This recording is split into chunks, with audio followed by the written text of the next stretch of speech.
الحمد لله نحمده ونستعينه ونستغفره ونعوذ بالله من شرور أنفسنا ومن سيئات أعمالنا من يهده الله فلا مضل له ومن يضلل فلا هادي له وأشهد أن لا إله إلا الله وحده لا شريك له وأشهد أن محمدًا عبده ورسوله اللهم صل على محمد النبي وأزواجه أمهات المؤمنين وذريته وأهل بيته كما صليت على آل إبراهيم إنك حميد مجيد أما بعد فأعوذ بالله من الشيطان الرجيم بسم الله الرحمن الرحيم قل إن كنتم تحبون الله فاتبعوني يحببكم الله۔ واجب التکریم سامعین کرام،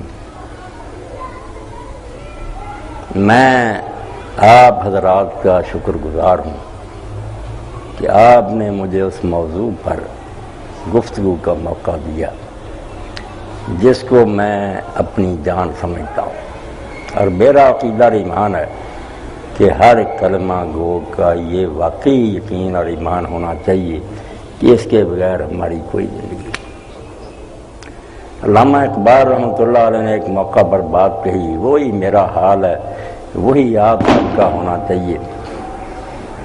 نہ ہو طغیان مشتاقی تو میں رہتا نہیں باقی۔ اگر محبت اور پیار جو اللہ کے ساتھ اور اس کے رسول کے ساتھ، اس کا طغیان نہ ہو، اس کا طوفان نہ آدمی کے دل میں ہو، نہ ہو طغیان مشتاقی تو میں رہتا نہیں باقی۔ میں مر جاؤں، ایمان کے لحاظ سے میری موت ہو جائے گی، بے شک ہٹا کٹا رہوں، سوٹر بوٹر رہوں، دنیا جہان کی دولت حاصل ہو جائے، مگر اگر اس دولت سے میرا سینہ خالی ہو گیا، حضور سے محبت نہ رہی، نہ ہو طغیان مشتاقی تو میں رہتا نہیں باقی، کہ میری زندگی کیا ہے یہی طوفان مشتاق۔ مومن کی اس کے علاوہ کوئی زندگی نہیں کہ پوچھا جائے تیرے پاس کیا دولت ہے تو وہ کہے بس ایک ہی دولت ہے کہ اللہ کے رسول کی محبت سے میرا سینہ لبریز ہے، اور کہہ سکوں میں اللہ کے رسول کو دن قیامت چیر کر دیکھ لے میرے دل کو، نام تیرا ہے اور خدا کی یاد، دو چیزوں کے علاوہ کوئی میرے دل میں نہیں ہے، ایک اللہ کی یاد اور ایک آپ کی محبت۔ اسی لیے اثر گونڈی مرحوم فرماتے ہیں بعد صبا سے کہ تو مدینہ منورہ ہوا اگر جائے، صبا تو جا کے یہ کہیو میرے سلام کے بعد کہ تیرے نام کی رٹ ہے خدا کے نام کے بعد۔ خدا کے نام کے بعد اگر کوئی ہمارے نام پلے ہے تو صرف سید عالم فخر بنی آدم محمد رسول اللہ صلی اللہ علیہ وسلم۔ کچھ بھی نہ ہمارے پاس مگر یہ چیز ہم سنبھال کر رکھیں تو آپ اللہ کا شکر بجا جائے کہ بس سب کچھ آپ کے پاس، اگر اس سے محروم ہو جائیں، زمین و آسمان کے خزانے مل جائیں تو آپ سے بڑھ کر بدبخت اور بدنصیب کوئی۔ اب اللہ کے رسول علیہ السلام کی محبت ایسی ہے کہ ایک موقع پر علامہ فرماتے ہیں میں شوق اگر تیرا نہ ہو میری نماز کا امام، جب میں نماز پڑھوں تو اللہ کے رسول تیری محبت میرے آگے امام نہ بنے، شوق اگر تیرا نہ ہو میری نماز کا امام، اے میرا سجود بھی حرام میرا قیام بھی حرام۔ سب نماز ظاہر باطل ہے، کیا ہے نماز؟ سارا کچھ اللہ کے رسول علیہ السلام سے محبت۔ اسی لیے اللہ کے پاک پیغمبر علیہ السلام نے اعلان فرما دیا، صحیح بخاری میں ہے کہ حضرت انس رضی اللہ تعالیٰ عنہ حضرت ابو ہریرہ رضی اللہ عنہ فرماتے ہیں اللہ کے رسول نے فرمایا لا یؤمن احدکم، سن لو، ایمان کے دعوے کرو، کلمے پڑھو، ذکر اذکار کرو، تم میں سے کوئی شخص مومن نہیں ہو سکتا حتی اکون احب الیہ من والدی وولدی والناس اجمعین، جب تک میں اس کو اپنی اولاد سے، ماں باپ سے اور سارے جہان کے لوگوں سے بڑھ کر محبوب نہیں ہو جاتا۔ ایمان کا دعویٰ جھوٹا بالکل فراد ہے۔ اگر ایمان ہوتا تو ماں باپ اولاد سارا جہان ہاتھ سے جاتا رہتا تو وہ منظور کرتا، مگر رسول اللہ کا دامن نہ چھوڑتا۔ آپ حضرات کی طرح ہی اسکول میں جلسہ ہو رہا تھا، برطانوی دور کی بات، تو وہاں شیخ الہند محمود الحسن رحمۃ اللہ علیہ بہت بڑے دیوبندی عالم ہوئے، قرآن مجید کا حاشیہ لکھا، شیخ الہند کہلاتے، ان کا شیخ الہند کا نواسا تھا، شاعر تھا، وہ بھی بلایا ہوا تھا۔ اب جب جلسہ ہو رہا تھا سیرت النبی کا تو پیامی سے رحمات صاحب نے کہا کہ آپ بھی کچھ سنائیں۔ اب جب انہوں نے اس محفل میں یہ شعر پڑھا، میری بہنیں بھی سن رہی ہیں، آپ بھائی سن رہے ہیں، پوری محفل جو تھی نا زارو زار روئے، سب لوگ روئے۔ انہوں نے کہا پیامی موت سے ڈرتا نہیں۔ کہتا موت سے کیا ڈرنا، آنی ہے ایک وقت۔ پیامی موت سے ڈرتا نہیں، پر آرزو یہ ہے کہ پہنچے روضہ خیر الورا پر موت سے پہلے، مرنے سے پہلے مدینہ حاضری دے لوں، پھر کوئی بات نہیں، مر تو یقین جانے اگر کلمہ گو کو یہ شوق نہیں، اس کے دل میں یہ تڑپ نہیں، تو ایمان لداوے خالی ہے، بالکل نعروں کی کوئی حقیقت نہیں۔ اس لیے اللہ کے رسول اللہ علیہ السلام کی محبت، یہ دین کی جان، ایمان، رمز قرآن، روح ایمان، جان دی۔ کہتے ہیں اگر تم پوچھتے ہو کہ قرآن میں کیا، دین کی جان کیا، ایمان کا راز کیا، رمز قرآن، روح ایمان، جان دی، ہست حب رحمت اللہ عالم۔ بس اتنا تو نقطہ ہے کہ اللہ کے رسول کی محبت۔ تو اللہ کے رسول کی محبت کی بنا پر آپ حضرات سنیں، میرے ذہن میں اس وقت ایک بات کہ حضرت سیدنا مسیح علیہ السلام بیٹھے ہوئے تھے، ایک یہودی عالم آیا تو حضرت عیسیٰ علیہ السلام نے یہ بات کہی کہ کوئی شخص جنت میں داخل نہیں ہو سکتا جب تک وہ نئے سرے سے پیدا نہ ہو۔ عالم حیران ہوا، اس نے کہا مسیح علیہ السلام یہ آپ نے کیا بات کی، کس طرح وہ ماں کے پیٹ میں دوبارہ جائے گا پھر دوبارہ جنم لے گا؟ تو آپ نے فرمایا میں تجھے بڑا عالم سمجھ رہا تھا مگر یار تو راز کو نہیں پا سکا۔ ایک زندگی ہے جو ہمیں اپنے جسمانی باپ سے ملی، جن کو ہم ماں باپ کہتے ہیں، ایک تو ماں کے پیٹ میں زندگی ان کی برکت سے ملی۔ اسی لیے قرآن اللہ کے بعد سب سے زیادہ جن کا احسان ماننے کی ہدایت کر رہے ہو بالوالدین احسان، کہ اس دنیا میں تیرے آنے کا جو لوگ واسطہ بنے، جن کی وجہ سے تو دنیا میں آیا، تیرے ماں اور باپ۔ اللہ نے اپنے بعد حق بیان کیا انشکر لی والوالدین، مگر اس سے آگے کی بات ہے کہ ایک پیدائش نبی کے ذریعہ ہوتی ہے۔ تو عیسیٰ علیہ السلام نے کہا جب تک آدمی نئے سرے سے پیدا نہیں ہوتا جنت میں نہیں جائے۔ اب سورہ احزاب دیکھ لیں، پڑھے لکھے لوگ ہیں ماشاءاللہ بیٹھے، آپ دیکھتے ہیں کہ سورہ احزاب میں اللہ کہتا ہے وَأَزْوَاجُهُ أُمَّهَاتُهُمْ، ایک مائیں وہ ہیں جو ہمارے گھروں میں ہیں یا زندہ ہیں یا فوت ہو گئی، ایک فرمایا جو سید کائنات صلی اللہ علیہ وسلم کی ازواج مطہرات حضور کی بیویاں، یہ امت کی مائیں ہیں۔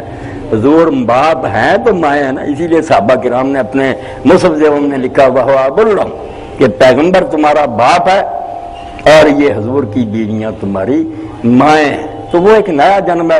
اس لیے آپ سارے جانتے ہیں کہ جب بچہ پیدا ہوتا ہے اس کو نہلایا جاتا ہے، اس کے بال جو ماں کے پیٹ سے ساتھ آتے ہیں وہ مونڈے جاتے ہیں، خوشبوئیں لگائی جاتی ہیں۔ یہی حالت اسلام قبول کرنے کے وقت میں عام تقریر کی بجائے آپ لوگوں کے سامنے دین کی روح بیان کر رہا ہوں کہ جب آدمی کلمہ پڑھتا ہے وہاں بھی حکم ہے کہ وہ غسل کرے، کفر کے زمانے کے بال جو ہے نا وہ دور کرے اور اپنے آپ کو خوشبو لگائے، اس کا نیا جنم ہے کہ اب تو وہ نہیں رہا جو پہلے تھا، اب رسول کا کلمہ پڑھنے کی وجہ سے تجھے نئی زندگی ملی۔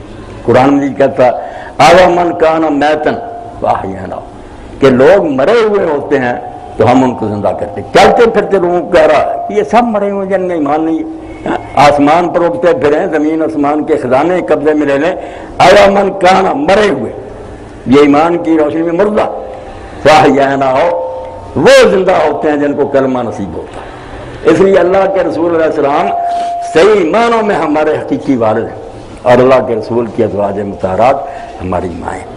اب جو باپ سے زندگی ملتی ہے اس کا سلسلہ آپ دیکھتے ہیں کہ قبر تک ہے، موت آ گئی وہ زندگی ختم ہو گئی جو ہمارے جسمانی باپ نے دی، مگر جو زندگی محمد رسول اللہ صلی اللہ علیہ وسلم نے دی وہ ختم نہیں ہوتی، اس کے تو اصل پھل کا وقت اس وقت آتا۔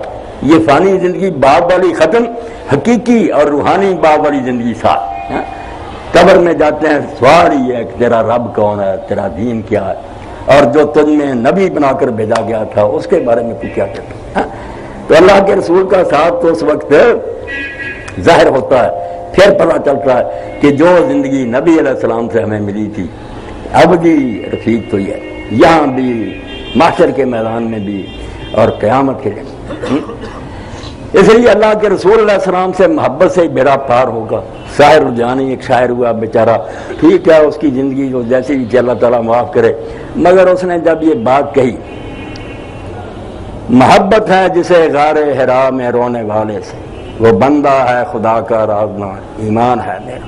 کہتا بندہ وہ ہے جس کو اللہ کا پتہ چلا، جس کو غار حرا میں رونے والے پیغمبر سے محبت ہوئی۔ محبت ہے جسے غار حرا میں رونے والے سے، وہ بندہ ہے خدا کا رازنا، ایمان ہے میرا۔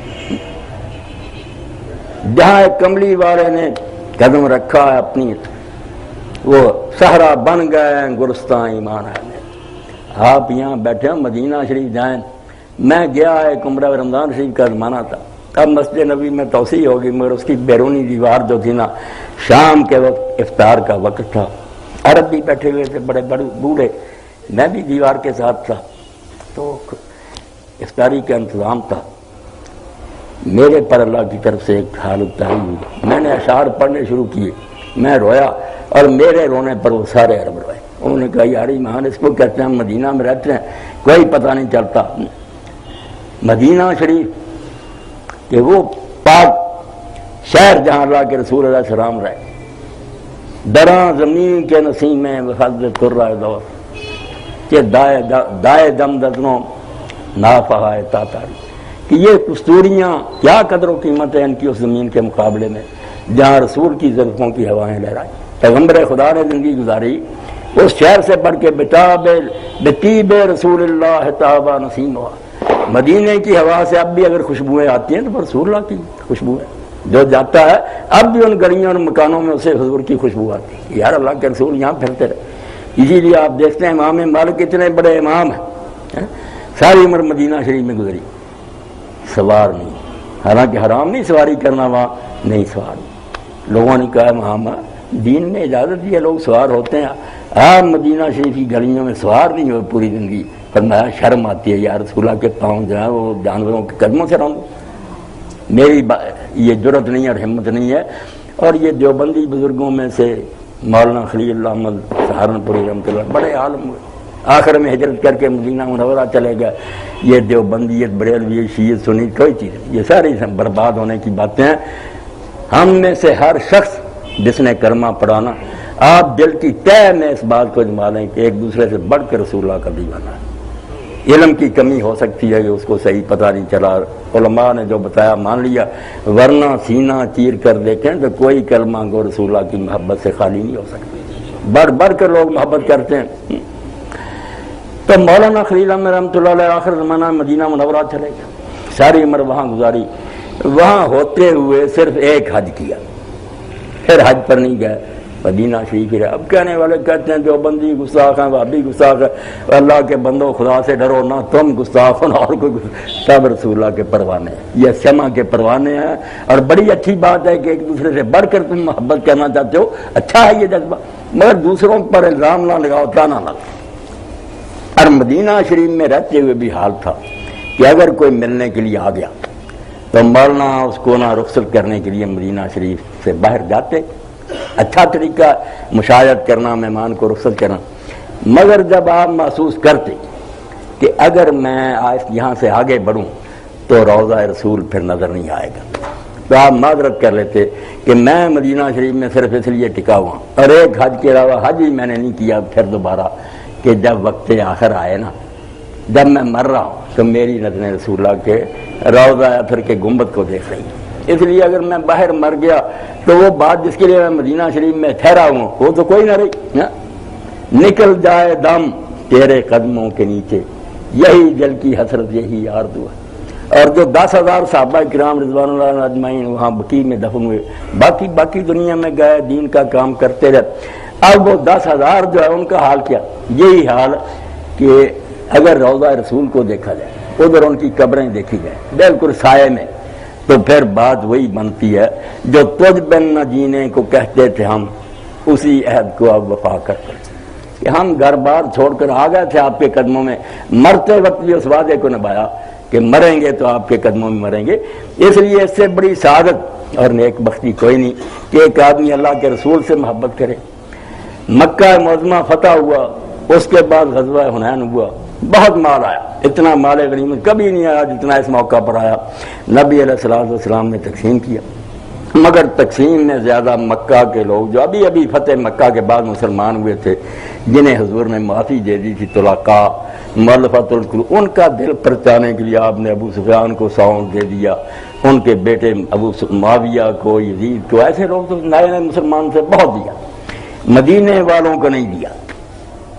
تو جو نوجوان تھے ان کی زبانوں پر یہ گلہ آ گیا کہ ان لوگوں کے خون کے قطرے تو ابھی ہماری تلواروں سے ٹپک رہے ہیں، ان سے ہم جنگیں کرتے رہے حضور کے ساتھ، یہ دشمن ہوتے تھے اسلام کے، اب مکہ فتح اور یہ قید ہو گئے تو معافی دے دی تو ٹھیک ہے، مگر یہ سارا مال غنیمت ان کو دے دیا، ہمیں کچھ نہیں دیا۔ اللہ کے رسول علیہ السلام کو اس بات کی خبر ہوئی تو آپ نے خیمہ لگوایا، اس نے مدینہ شریف کے لوگوں کو اکٹھا کیا، دوسرے صحابہ نہیں آئے، مدینہ کے انصار کو جمع کیا۔ تو آپ نے پوچھا کہ میرے تک یہ باتیں پہنچی ہیں، کیا آپ لوگوں نے میری اس تقسیم پر اعتراض کیا کہ آپ نے اپنے خاندان کے لوگ جنہوں نے نبی کرما پڑھا دشمن ہوتے تھے ان کو اتنا دے دیا، ہمیں کچھ نہیں۔ تو بزرگوں نے کہا کہ اللہ کے رسول کسی بزرگ آدمی نے یہ باتیں نہیں کی، نوجوانوں کے منہ پر یہ باتیں آ گئیں، چھوکروں نے ضرور گیلا کیا۔ تو نبی علیہ السلام نے جس حکمت سے، جس پیار سے موقع کو سنبھالا، گلا تو ٹھیک تھا ان کا، تو نبی علیہ السلام نے فرمایا کہ اگر میں یہ کہوں کہ لوگوں نے مجھے نہ مانا اور تم نے میرا ساتھ دیا تو بالکل تم سچے ہو، اگر تم یہ کہو کہ لوگوں نے اپنے شہر میں تجھے پناہ نہ دی، ہم اپنے شہر میں تجھے لائے، تو تمہارا یہ احسان جو ٹھیک ہے۔ جب حضور یہ کہنے لگے تو لوگ جو تھے انہوں نے رونا شروع کیا، انہوں نے کہا اللہ کے رسول ایسا نہ کہیں، احسان تو آپ کا ہے کہ ہمارے شہر میں آپ تھے، ہمارا کیا احسان ہے، ہمیں تو اللہ نے فضل فرمایا، آپ کے خادموں میں بنا دیا۔ حضور یہ کہتے رہے کہ اگر تم یہ کہو کہ تیرے پر ہمارا تو تم ٹھیک ہوگے، مگر وہ رو کر کہتے نہ حضور ایسا نہ۔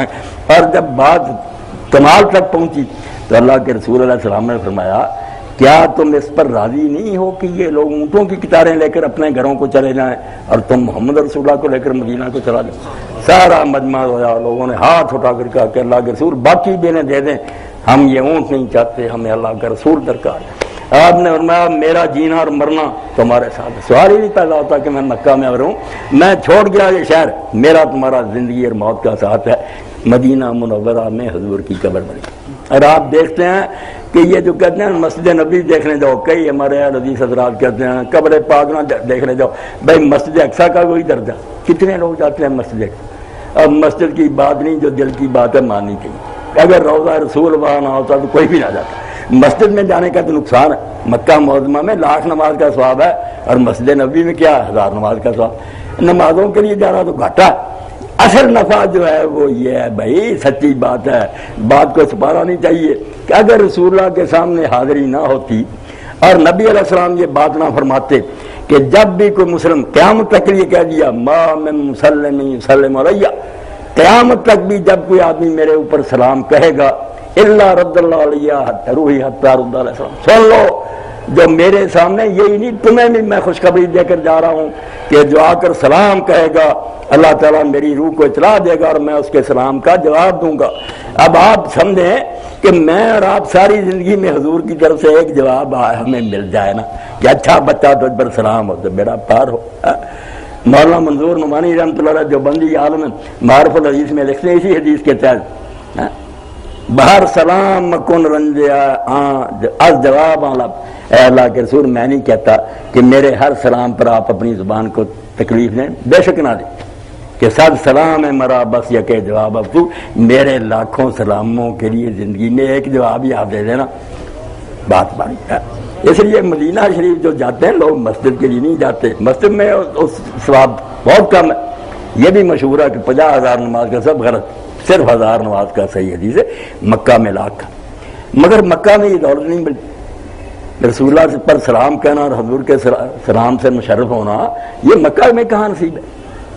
اس لیے علامہ اقبال کہتے ہیں جو کہتے ہیں نا ہم نے مکے میں طواف کرنے ہیں، وہ کہتے ہیں رہو تم یہاں اللہ تعالیٰ کے پاس بیٹھے رہو، مگر میں تو بھائی محبوب کے دیار کی طرف جا رہا ہوں، مجھے تو مدینہ کھینچ رہا ہے، بخاصہ باس تو ان میں شریک ہو جا، طواف کر، مگر میں اللہ کے رسول کی ملاقات سے بڑھ کر کسی شے کو نہیں جانتا۔ تو آپ سارے خواہ کسی گروہ سے آپ کا تعلق خوش قسمت ہے کہ آپ کا حصہ میں اللہ کے رسول کا نام آ گیا۔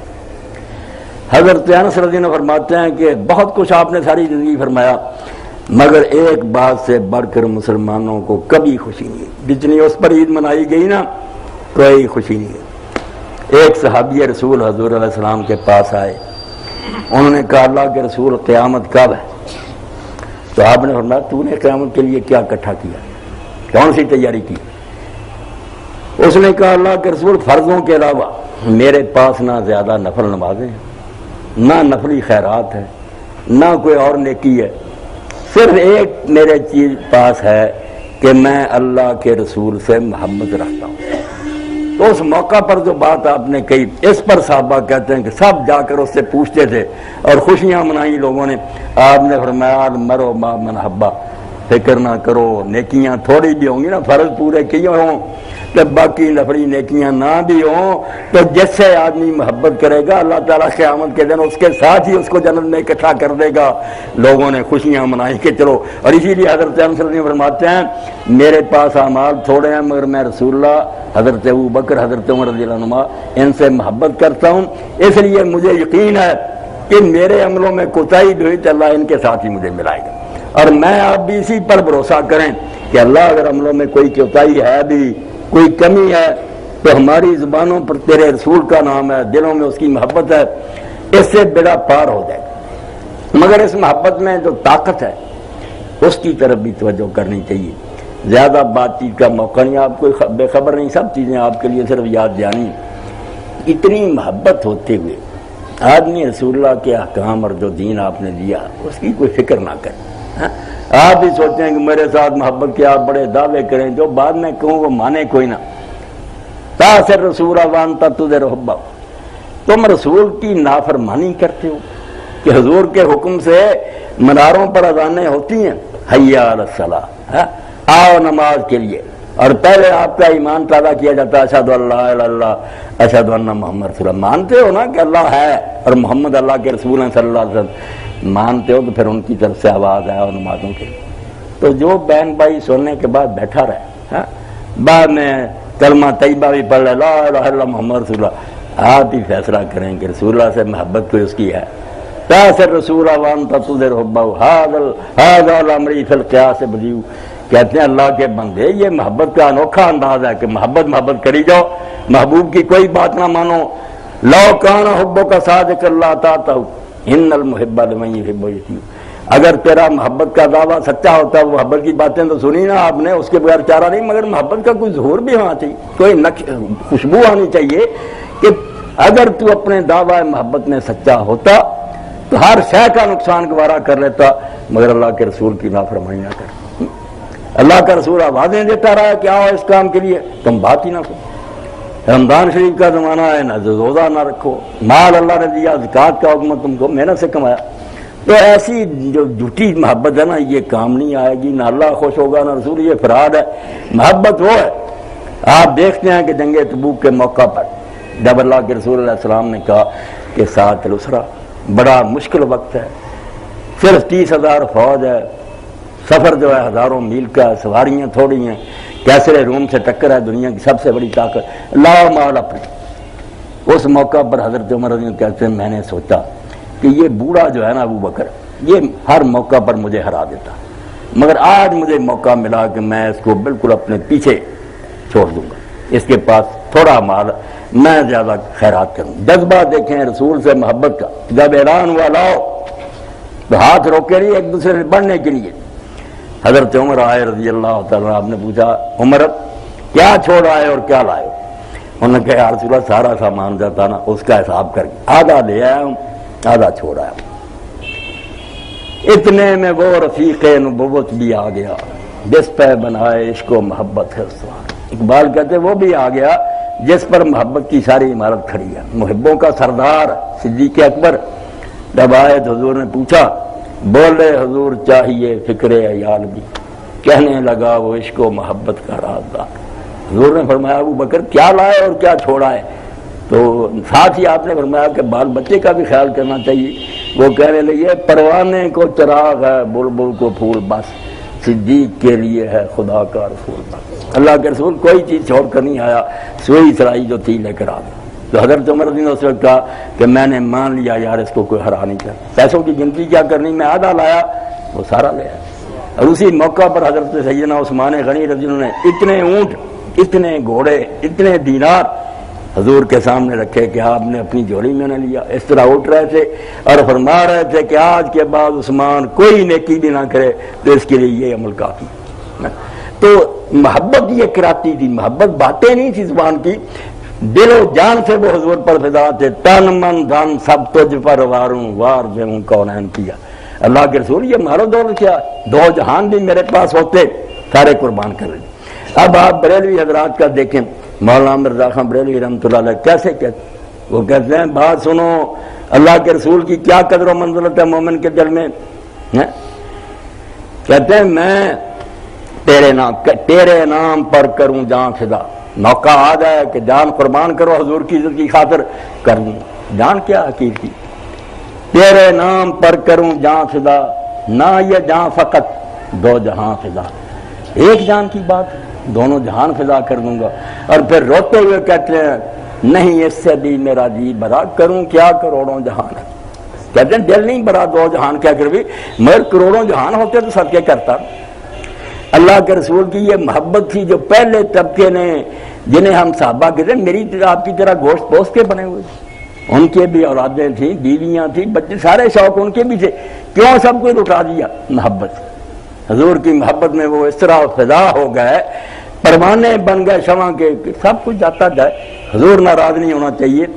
میدان احد ہے مدینہ شریف سے قریب ہی، 70 دفن ہے وہاں، چوٹی کے لوگ، رسول اللہ ساری زندگی بدر نہیں گئے، دیکھیں نا کتنا فرق ہے کہ بدر میں فتح ہوئی تھی، فرشتے مر کے لیے اترے تھے، احد میں کیا ملا تھا؟ رسول اللہ کا سر مبارک زخمی ہوا، دندان مبارک شہید ہوئے، حضرت حمزہ جیسوں کا کلیجہ چبایا گیا، بدر نہیں کبھی گیا، جہاں فتح ہوئی تھی وہ نہیں دیکھنے، احد پر جاتے تھے، اور لوگ حیران ہوتے تھے یہاں تو شکست ہوئی تھی۔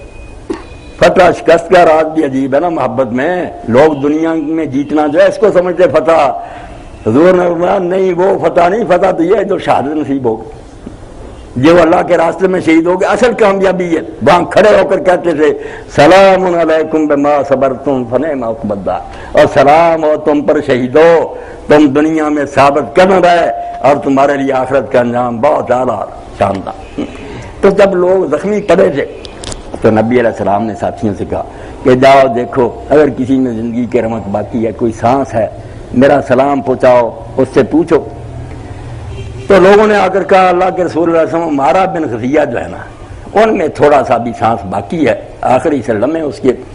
اللہ کے رسول اپنے اس دیوانے کے سرانے گئے، تو مارا اٹھ نہیں سکتے تھے، مگر انہوں نے آخری وقت میں جو کیا کہ اپنا سر سرکایا، تھوڑا سا سر، لیٹے لیٹے حضور کے مبارک قدموں پر سر رکھا، اس طرح آپ کی طرف دیکھا اور جان اللہ کے حوالے کر دی۔ وہاں شاعر نے کہا بڑی پیاری بات، شبلی نعمانی رحمۃ اللہ لکھا، بہت اعلیٰ شعر موقع کے مناسب، بچے ناز رفتہ باشد جہان یاد مند، کہ کتنے شوق سے حضور کا وہ دیوانہ دنیا سے گیا ہوگا کہ وقت جان سپردن بسر سرسیدہ بات، کہ جان دینے کے وقت جس کے سرانے اللہ کا رسول کھڑا تھا، دیکھ رہا تھا کہ اللہ کے رسول یہی تیرا مطالبہ تھا کہ میرے دین کے لیے جانے دے دینا، دے رہا، سر مبارک سر قدموں پر رکھا، حضور کا دیدار کیا، دنیا چھوڑ۔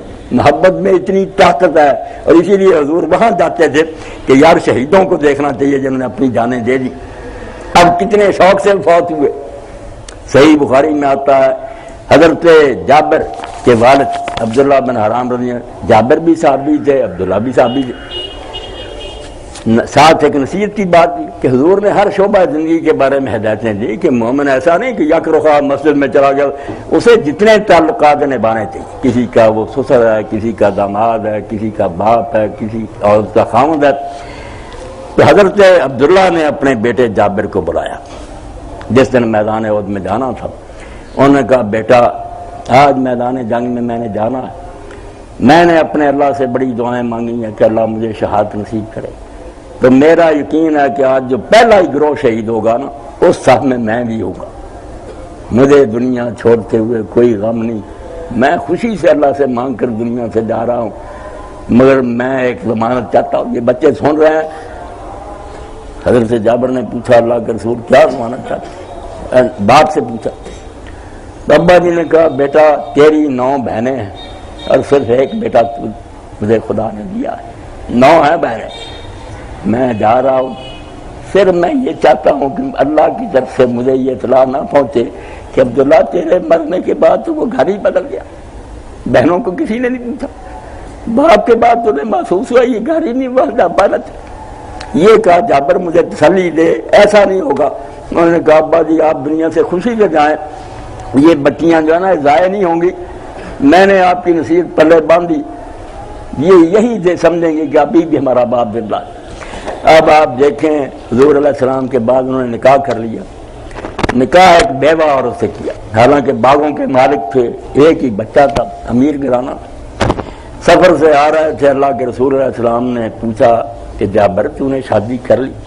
تو کہنے لگے ہاں اللہ کے رسول کر لی۔ آپ نے پوچھا کہ سیب ہے یا بکر کنواری ہے یا بیوہ؟ انہوں نے کہا نہیں بیوہ ہے، خامد اس نے ہٹائے۔ تو اللہ کے رسول علیہ السلام کو بڑا ترس آیا، آپ نے فرمایا جابر تم نوجوان تھے، باپ کے ایک ہی بچے تھے، چلو کسی کنواری اور سے شادی کرتے، کچھ دن تم خوشی سے اپنے دن گزارتے کھیلتے۔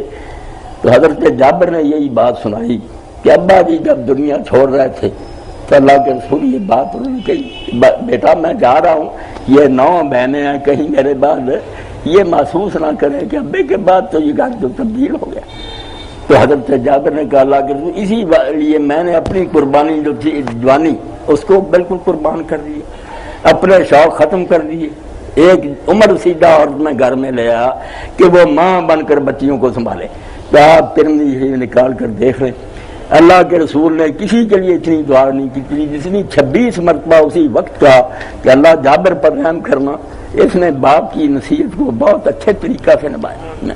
اس لیے اللہ کا رسول جو میرے بھائی ہمیں دے گیا اگر ہم اس کا خیال کریں، محبت کے جھوٹے دعوے نہ کریں، جو آپ نے فرمایا بیٹا باپ کی وہ عزت کرے، جو اللہ کے رسول نے بتائی، اگر ہم کہتے رہے ہم قربان ہیں حضور سب سے والا بالا ہمارا نبی، مگر نبی کہتا رہے سنے کوئی بھی کیا ہے نا بھیا فرار ڈھونگ ہے، جھنڈیاں لگا رہو دوسرے تیسرے دن پھاڑ کے پھینک دو۔ رسول جو کچھ کہہ گیا ہے، قرآن بھرا ہوا، رسول اللہ کی سیرت بھری ہوئی، اس کو پلے نہیں باندھنا۔ آپ اگر اس کو پڑھیں گے سنیں گے ہر میدان میں آپ دیکھیں گے کہ جو کچھ آپ نے کہا نا اگر اس پر عمل کریں تو یقین جانیں جو آخرت میں جنت روز ہے ہی ہے، دنیا میں گھر جنت بنے، ہر گھر میں سکون ہو، پیار ہو، محبت ہو۔ آپ تشریف فرما تھے، ایک نوجوان آ گیا، اس نے کہا یا رسول اللہ میرا باپ جو ہے نا میری جو جی چاہتا ہے استعمال چیزیں میری کر لیتا، مجھ سے پوچھتا بھی نہیں، میرے مال میں سے جو چاہتا ہے خرچ کر لیتا۔ تو نبی علیہ السلام نے قاصد بھیجا کہ وہ اس کے والد کو بلا کر لاؤ۔ اب جو والد کو بلانے گئے تو والد جب آ رہا تھا تو میرے بچوں بھائیوں بہنوں وہ اپنے دل میں ایک عرب شاعر گزرا تھا انترا، اس کا دیوان میرے پاس ہے، پوری کتاب نظم، بہت دلیر تھا، بہادر تھا، شاعر تھا۔ اس کی ایک نظم تھی جو بوڑھا اپنے دماغ میں دہراتا آیا، دل میں وہ شعر پڑھتا ہے اپنی اس مصیبت کی وجہ سے کہ بچے نے میرے خلاف شکایت کر دی۔ جب وہ آیا نبی علیہ السلام کے پیش ہوا تو آپ نے فرمایا بابا بات بعد میں ہوگی، جو شعر تو پڑھتا آیا نا وہ مجھے سنا۔ اللہ کے رسول کو خبر دے دی اللہ نے۔ تو اس نے کہا اللہ کے رسول یقین تو میرا پہلے بھی تھا کہ آپ اللہ کے رسول ہے، مگر اب تو اس بات سے وہ یقین بہت ہی بڑھ گیا کہ کون جانتا تھا میرے دل میں کیا، یہ اللہ جانتا، تو اس نے آپ کو بتایا۔ تو اس نے پھر وہ اشعار پڑھے، میں نے جمعہ میں بھی کسی دن کہا تھا کہ موقع ملا تو وہ اشعار سناؤں گا۔ اس شعروں میں اس انترا نے کہا تھا اپنے بیٹے نارائق کو جو جب جوان ہو گیا کمانے لگا، باپ بوڑھا ہو گیا محتاج ہو گیا، بیٹے نے وہ ساری قربانیاں بڑھا دی جس کے صدقے اب یہ کمانے کے لائق ہوا تھا۔ وہ بھول ہی گیا کہ جس دن میں پیدا ہوا تھا سب جانوروں سے کمزور انسان کا بچہ ہوتا جو ہے اپنے اوپر سے مکھی نہیں اڑا سکتا، اپنا پہلو نہیں بدل سکتا۔ اگر ماں باپ کے دل میں اللہ نے پیار نہ رکھ لیا ہو، ایسا پیار جنون کی حد تک، کون ٹٹیاں دھوتا، باپ نہیں دھوتا، ماں بیچاری ٹٹی دھوتی، پیشاب ہوتا ادھر بچے کو دوسری طرف اٹھا دے آپ ادھر لیٹتی، بیمار ہو جائے سارے رات سرانے کھڑے رہتے. تو وہ یہی اپنے دل میں کہتا آیا کہ تجھے وہ سب باتیں بھول گئی کہ جب تجھے نیند نہیں آتی تھی بیماری کے سبب تو میں تیرے سرانے کھڑا رہتا تھا, تیرے لیے بھاگ دوڑ کرتا تھا. اب جب تو جوان ہو گیا, میں بوڑھا ہو گیا, تو اگر تو مجھے باپ سمجھ کر میرے ساتھ احسان نہ کرتا تو یہی فرض کر رہتا کہ میرے پڑوس میں کوئی غریب آدمی رہتا, مجھے غریب پڑوسی سمجھ کر میرے ساتھ کوئی نیکی کرتا, تو الٹا حضور کے سامنے پیش ہو گیا. حضور نے جب سنا تو سید کائنات صلی اللہ علیہ وسلم بہت روئے, آپ کی داڑھی مبارک تر ہو گئی اور آپ نے اس بچے کو گلے سے پکڑ لیا. میں انتا و مالو کو ابھی تو اور تیرا سارا مال تیرے باپ کا, اگر آئندہ شکایت کی تو تجھے سخت سزا دوں گا. نانا کو تم کہاں سے کمانے والے بنے, تم بھول گئے. اب ایسی ہدایتیں ہیں کہ بہنوں کو نہیں بھولنا, باپ کو نہیں بھولنا. کیسی حضور علیہ السلام کی تعلیم ہے کہ بیت اللہ شریف ہے, طواف کعبہ ہو رہا, ایک صحابی نے اپنی بوڑھی ماں کو کندھوں پر اٹھا رکھا, طواف کرا رہا. اس نے کہا اللہ کے رسول علیہ السلام 2 فرسخ 3.5 میل کا فرسخ یعنی 7 میل میں اس ماں کو ایک ایسے بیابان میں سے اٹھا کر لایا ہوں, اتنی گرم ریت کہ اگر کچے گوشت کی بوٹی وہاں پھینکی جائے نا تو وہ بھی بھن جائے, اتنی گرم اٹھا کر لایا ہوں. اب طواف کرا رہا ہوں, آپ بتائیں کہ میں نے ماں کا حق ادا کر دیا تو قربان دائیں اللہ کے رسول کیا آپ نے نہ اللہ کی قسم تجھے جاننے کے وقت ماں نے جو ایک چیخ ماری تھی تو اس کا بدلہ بھی نہیں دے سکتی. جس پل صراط سے ماں گزری تھی, کتنی مائیں بچے جانتی مر گئی, آپریشن میں ختم ہو گئی. فرمایا تو جانتا کہ تیرے جاننے کے وقت ماں کو کیا تکلیف ہوتی. اللہ پاک قرآن میں کہتا پاگا تو قرآن تجھے پیٹ میں اٹھایا لئی پھری اس معنی میں تکلیفیں اٹھائیں, تجھے جنا تو تکلیف سے اٹھ جنا, اور 2 سال تجھے اپنی چھاتی سے دودھ پلاتی رہی, اب تو نالائق تانے دینے لگا. اس لیے اللہ کے رسول نے کہا کیا کہتے ہو تم, میں نے حق ادا کر دیا, تم نے کوئی حق ادا نہیں کیا. اب ہمارے پڑوسی ہیں, پڑوسی جو گزارے بھائیوں کے ساتھ لوگ ظلم کر رہے ہیں, لوٹ رہے ہیں, جو کوئی مل جائے ہڑپ کوئی نہیں دیتے لے اور اس کو عقل مندی سمجھے. مگر اللہ کے رسول نے ایک بار فرمایا واللہ لا یؤمن واللہ لا, 3 بار کہا کہ اللہ کی قسم وہ مومن نہیں ہے, وہ مومن. لوگ ڈر گئے کہ حضور قسم کھا کر کہہ رہے ہیں کہ وہ مومن کون ہے, وہ مومن سی. بعد میں لوگوں نے پوچھا کہ اللہ کے رسول علیہ السلام کون ہے کم ایسا کمبخت کون ہے جس کے لیے آپ نے 3 بار فرمایا کہ اللہ کی قسم وہ مومن نہیں. فرمایا الذی لا یامن جارہ بوائق, جس کے قریب بسنے والے لوگ پڑوسی اس کی شرارتوں سے محفوظ نہیں ہیں, ان کو تنگ کرنے سے باز نہیں آتا, وہ مومن نہیں ہے. بالکل جھوٹا ہے, پڑھتا رہے کلمے اور جلاتا رہے ختم اور درود, جھوٹ بولتا. اگر اللہ کے رسول کو مانتا تھا ایسی جاتی کرتا کہ پڑوسیوں کو تنگ کر رہا ہے. میں بات کو مختصر کرتا ہوں کہ اللہ کے رسول کے دین میں کتنی جان ہے. بعد میں بھی صحابہ کرام تو بہت خوش قسمت سے حضور کی زیارت کی, بعد میں لوگ آئے, ان میں ایک شخصیت ہے عبداللہ بن مبارک, پڑھے لکھے جو لوگ جانتے ہیں, قرآن کا مفسر, حدیث کا عالم, فقہ کا عالم. زندگی ایسی گزاری کہ حضرت سفیان ثوری کہتے ہیں ہم نے بڑی کوشش کی کہ 1 سال ہی عبداللہ جیسا گزار سکے, ہم نہیں گزار سکے. اب عبداللہ کرتے کیا تھے, 4 بڑے کام ہیں دین کے, چاروں کرتے. 3 مہینے تجارت کے لیے نکلتے تھے, سفر کرتے تھے, رزق حلال کماتے تھے, اللہ کی طرف سے فضل تلاش کرتے تھے, اور 3 مہینے گھر پر بیٹھ جاتے تھے, دین کا علم سکھاتے تھے. طالب علم دور نزدیک سے آتے تھے, ان کو اپنی طرف سے خرچ دیتے تھے, دین پڑھاتے تھے. رزق حلال کی تلاش, تعلیم دین. 3 مہینے جہاد کے لیے چلے جاتے تھے, جہاں مسلمان لشکر کفار سے جنگ آزما ہوتے تھے, یہ بھی تلوار لے کر جا کر جہاد کرتے. اور 3 مہینے جو تھے حج عمرہ کے, 4 نیکیاں سمیٹ رکھی, اسی طرح کی زندگی گزاری. تو عبداللہ کے پڑوس میں مسلمان نہیں تھا, بھائی نہیں تھا, غیر مسلم آباد تھا. وہ غریب ہو گیا, حالت خراب ہو گئی. اس نے گاہکوں کو کہا یار میرا مکان خرید لو. گاہک جو آئے انہوں نے کہا اچھا بتاؤ کتنے کا. اس نے کہا 2000 درہم کا. کہنے لگے جس سے جی چاہے انصاف کرا لو, 1000 کا. اب کافر نے کیا کہا, اس نے کہا بالکل میں مانتا ہوں یہ 1000 کا. اب میں بات کر رہا ہوں, شرم سے آ رہے ہیں ہم کہ کیا نام کس کا لیتے ہیں, دنیا کے سامنے جھنڈے کس کے اٹھائے پھرتے ہیں, اور کام کیا ہے.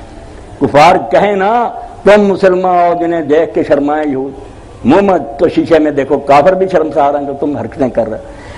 تو کافر نے کہا کہ میں مانتا ہوں یار 1000 کا, مگر جس آدمی کا پڑوس میں چھوڑ کر جا رہا ہوں, کافر کا تبصرہ کہ عبداللہ کے پاس سے جا رہے ہیں, ایسا ساتھی نہیں ملے. ایسا نیک آدمی کہاں نصیب ہوگا؟ میں اس پڑوس کا رہ رہا. تو حضرت عبداللہ کو بھی یہ خبر ملی کہ میرا پڑوسی کافر تو بیچارہ غریب ہو گیا، مکان بیچنے لگا. آپ گئے، اس کو 2000 درہم دیا نقد اور ساتھ معذرت کی کہ یار میں قصوروار ہوں، تیری خبر نہ لے سکا. نوبت یہاں تک پہنچی کہ تو مکان بیچنے لگا. ہر مہینے 2000 تجھے مل جایا کرے گا.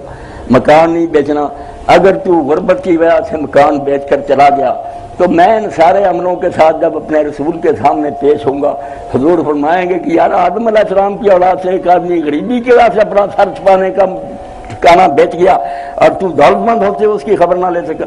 اس لیے میرے بھائیوں دوستوں، یہ پریشان خیالی جنون میں میری کہی ہوئی باتیں اللہ کے رسول کی محبت سے نکل گئی. اللہ قبول فرمائے، مجھے آپ سب کو اللہ توفیق دے، ایسے موقع ملتے رہیں. میرا دعویٰ یہی ہے کہ لوگوں، ہم جو ایک امت ہے نا، نہ ہم رضا کو ماننے سے ہیں، نہ جو بندی بزرگوں کو ماننے سے ہیں، نہ کسی اور کو. ہم ایک نسبت سے سب ایک ہیں. ماذ حکم نسبت تو ملتے. پوچھے تم کیا ہے کہ دوسرے کے لگتے ہو؟ بھائی دو بندیت بریلوی جھگڑے جو ہیں ایسے تو ہم پھٹ جائیں گے. جب یہ نسبت آئے گی وہ بھی کہے گا محمد رسول اللہ میرے رسول، دوسرا بھی کہے گا ماذ حکم نسبت وہ ملتے ہیں، رسول کے رشتے سے ہم سارے ایک ہیں. اس لیے بزرگوں کو نیچے رکھو. جیسے شیخ اکبر رحمۃ اللہ علیہ فرماتے ہیں، بڑے مرشد ہیں، عالم ہیں، کہتے ہیں ان کو شیخ الاکبر ہیں کہ میرے جو پیر تھے نا شیخ ابو مدین مغربی، شہر کا عالم ان سے نفرت کرتا تھا، اختلاف ہوتے تو میں ناراض تھا. میں اس عالم سے نہیں اچھی طرح پیش آتا تھا کہ میرے مرشد تو اچھا نہیں سمجھ. تو خود فرماتے ہیں یہ آخری نقطہ دل پر لکھنے کا، جھگڑے ختم ہو جائیں گے کہ خواب میں مجھے زیارت ہوئی رسالت مآب علیہ السلام کی، حضور نظر آئے اور اتنے غیظ میں آپ کو دیکھا، اتنے ناراض، اور کہا شیخ محی الدین تو فلاں عالم سے ناراض ہے؟ انہوں نے کہا ہاں یا رسول اللہ. کیوں؟ وہ میرے مرشد کو اچھا نہیں سمجھا. فرمایا سارا پڑھ پڑھا کے کم وقت تو نے سمجھا میرے ساتھ محبت کرتا ہی نہیں، میرا امتی ہے ہی نہیں، میرا تو نے خیال چھوڑ دیا، اپنے مرشد کا رونا شروع کر دیا. تیرے مرشد کو ماننا کب سے دین بنا؟ تجھے وہ اچھا لگتا مانتا پھر. امت میری وجہ سے مسلم ہے، اس لیے صبح ہی جا کر اس کے ساتھ معافی مانگ کر صلح کر، ورنہ یاد رکھ میں نے تجھے خواب میں تنبیہ کیا کہ میرے ہی امتی کہلانے کا تمہیں کوئی حق نہیں. رسول اللہ کا خیال بھول جاتے ہو کہ اللہ کے نبی کو ماننے والے اپنے جھگڑے کہ فلاں بزرگ کو نہیں مانتا، فلاں کو نہیں مانتا، سارا فساد. اس لیے اگر یہ سارے آ جائیں کہ نقطہ اتحاد کیا، جہاں ایک ہوتے ہیں وہ کیا، نہ ابو حنیفہ نہ مالک نہ شافعی، وہ سارے ہمارے سر کے تاج ہیں، اللہ ان سب پر رحم کرے. مگر وہ خادم ہے دین کی. دین کس کا ہے؟ محمد رسول اللہ صلی اللہ علیہ وسلم. اس لیے جب تک کوئی شخص کم وقت یہ نہیں نہ کہتا کہ میں اللہ کے رسول کو رسول نہیں مانتا، اس کو کوئی شخص اسلام سے نہیں نکال سکتا. بالکل یہ فتوے جو نا آگ میں جھونک دے گا اللہ کہ سب بے ایمان ہو تم، کلمہ کو کافر کہتے ہو، رسول اللہ کو نہیں مانتا، کسی بزرگ کو نہیں مانتا. کہاں اس بزرگ کو مانا دین بنا؟ اللہ کے رسول کے انکار سے کافر ہوگا. جب اس نے کہہ دیا نا میں نہیں اب حضور کو نبی مانتا، نکل جائے گا اسلام. جب یہ سرحد پار نہیں کرتا، اس کو غرض کہو، اس کی باتیں رد کرو، کافر.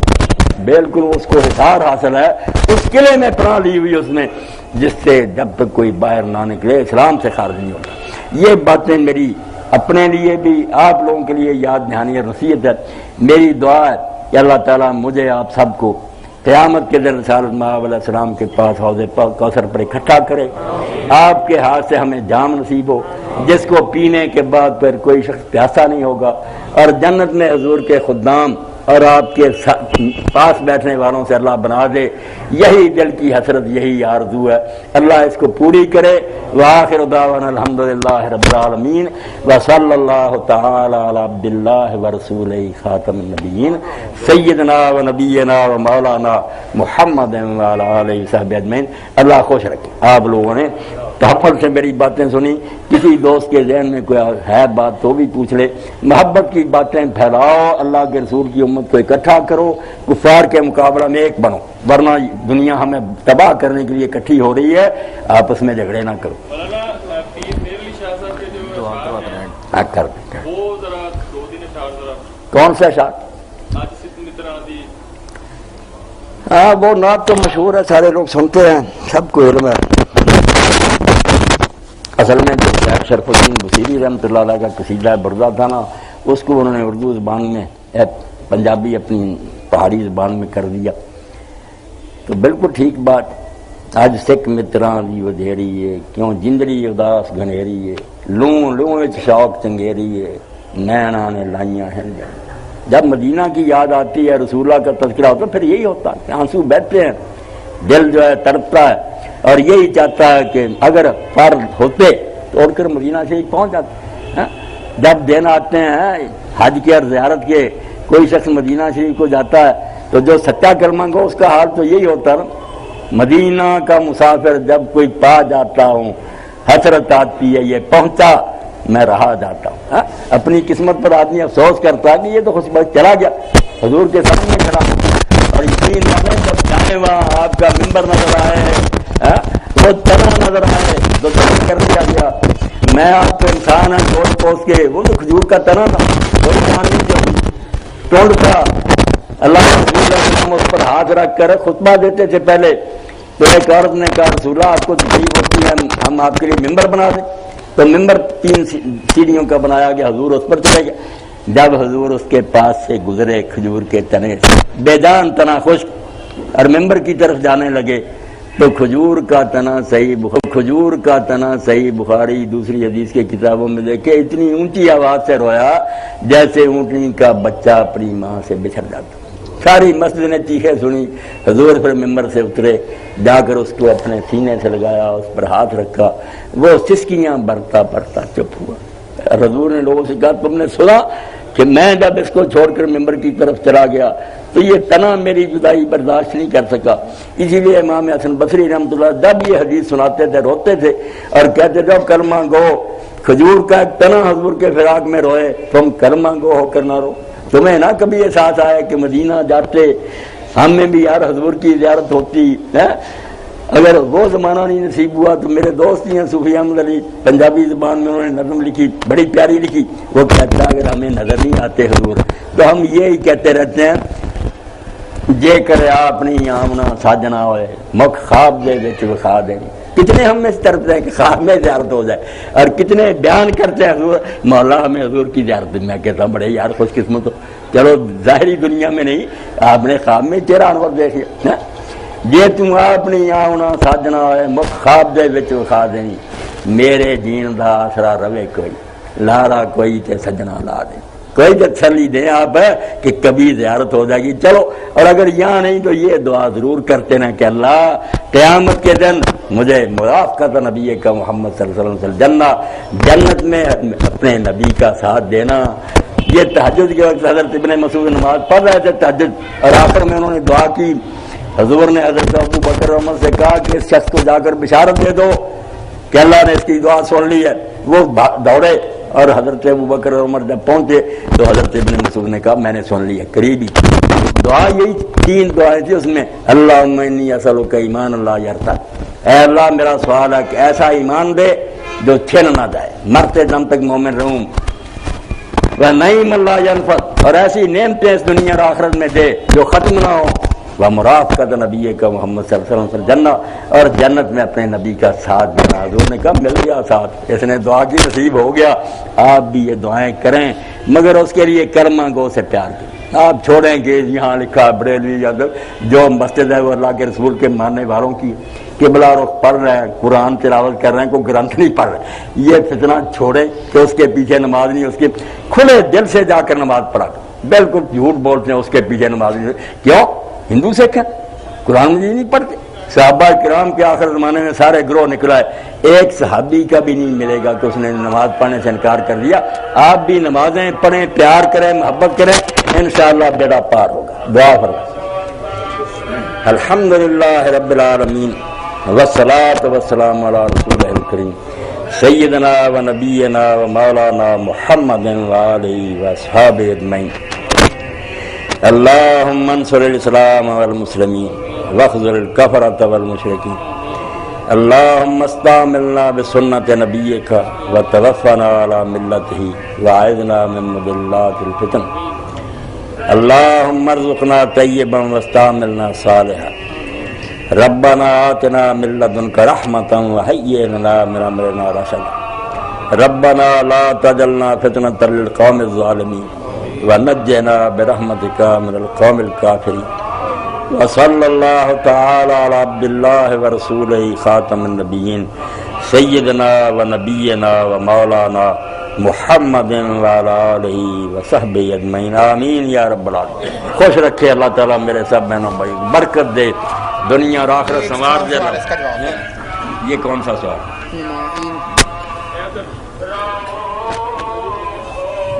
بسم اللہ۔